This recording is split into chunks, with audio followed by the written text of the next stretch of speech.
자, 다음에 검찰개혁 이야기를 좀 해볼게요.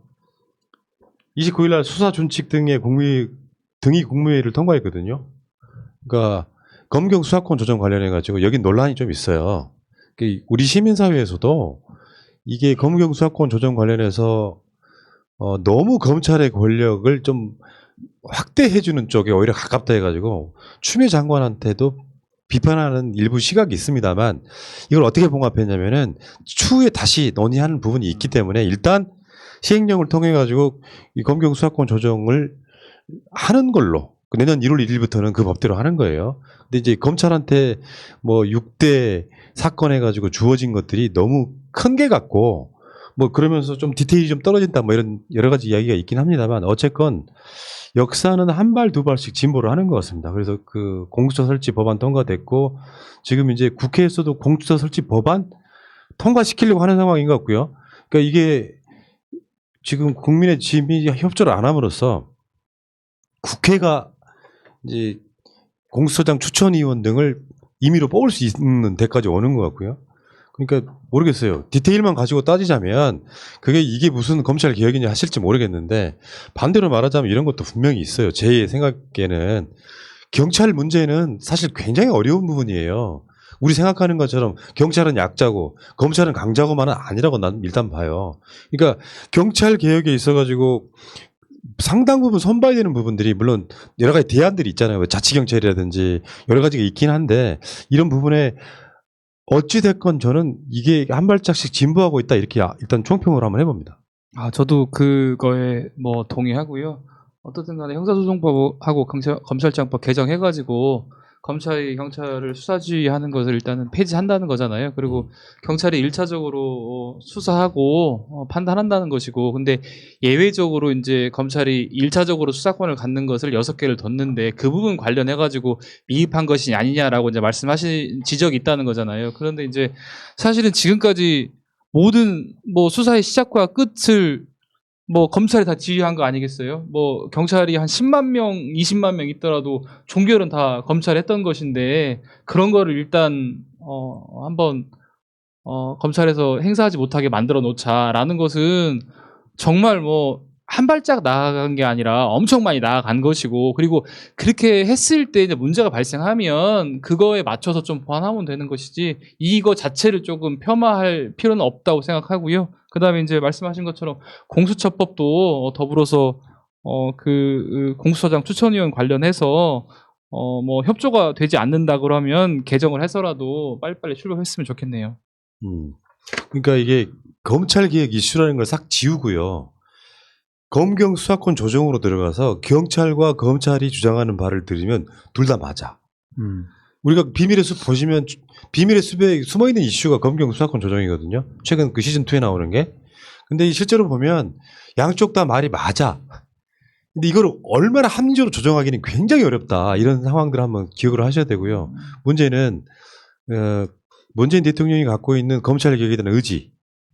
사실은 어떻게 보면 뒤집어 생각하면 윤석열 총장이 저는 그거를 이상한 짓거리 함으로써 사실상 도왔다고 봐요. 만약에 윤석열 총장이요 조국 장관 수사를 안 했다면요 저는 검경 수사권 조정이나 공수처 설치에 대한 동력이 확 떨어졌을 거라고 생각해요. 그러니까 검찰 입장에서 보면은 자신들의 기득권을 잃게 한 검찰총장이라고 해석하는 것도 틀린 말 아니죠. 그러니까 이 부분을 조금만 정리하면요. 그러니까 이 내용을 잘 모르신 분들을 위해서. 그러니까 이게 지금 뭐냐면은 수사 준칙이 지금까지 그 개정 해석을 할 수 있는 권한을 법무부에 주겠다는 얘기입니다. 그럼 이제 경찰 입장에서는 우리는 여기서 좀 소외됐다. 그럼 결국은 법무부나 검찰이 마음대로 하는 거 아니냐. 근데 나중에 그 국무회의에서 의결된 내용이 뭐냐면은 나중에 추후 문제가 생길 경우에 그 자문위원회를 전문가로 구성된 자문위원회를 설치해서 여기에 대해 개선하겠다. 그러니까 이런 식으로 교통 정리를 좀 한 거거든요. 그러니까 그 모든 제도가 완벽할 수 없습니다.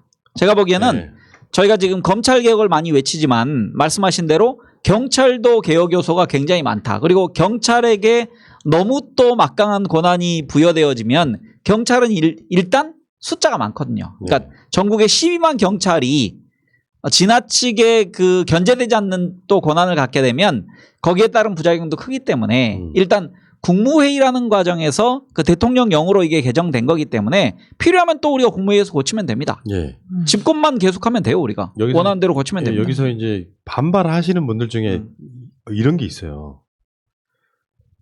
검찰에 수사할 수 있는 6가지 범죄들 중에 공직자 수사 권한이 있다.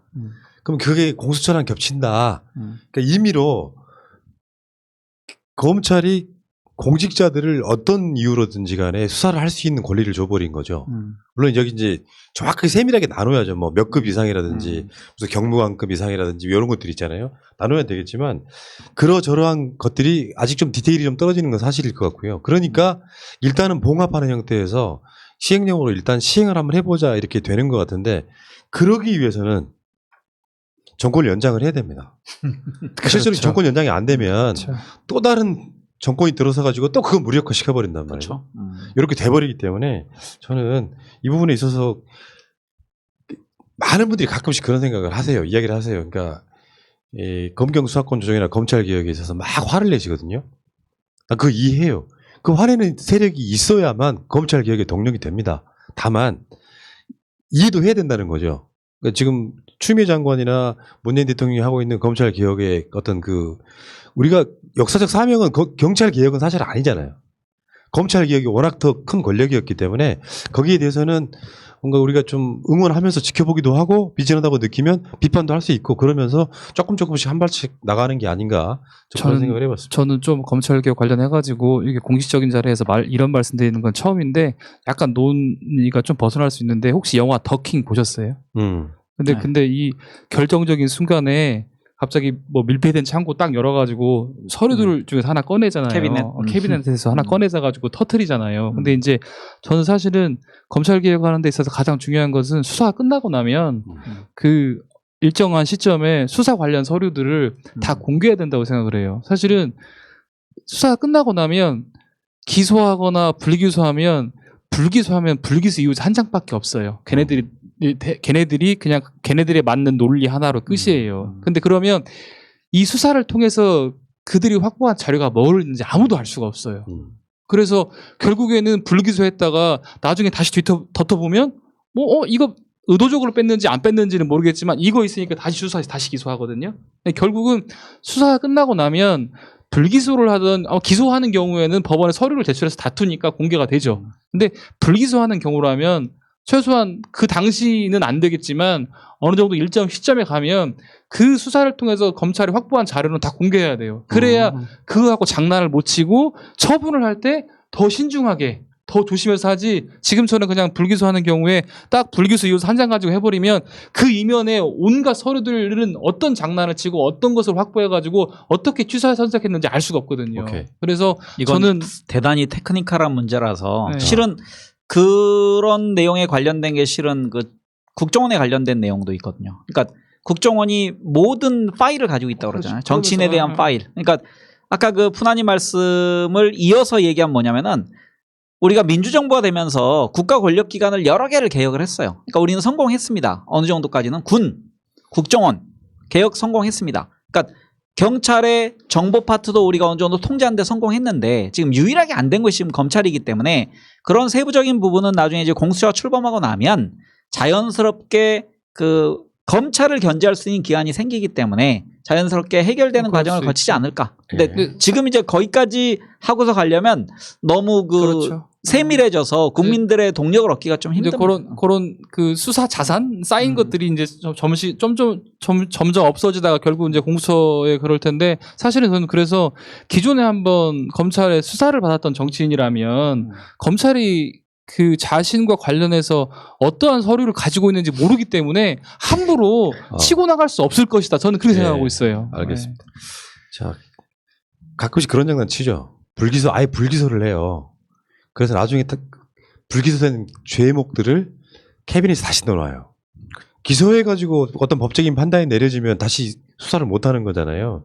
그런 장난 되게 많이 친다고 보시면 될 것 같고 이제 가끔씩 그런 스킬은 나중에 분명히 이야기할 기회가 있을 거고요. 이번에 시행령으로 통과된 그 원문을 좀 입수해다가 전문가랑 다시 한번 이야기할 기회를 우리가 갖겠습니다. 예.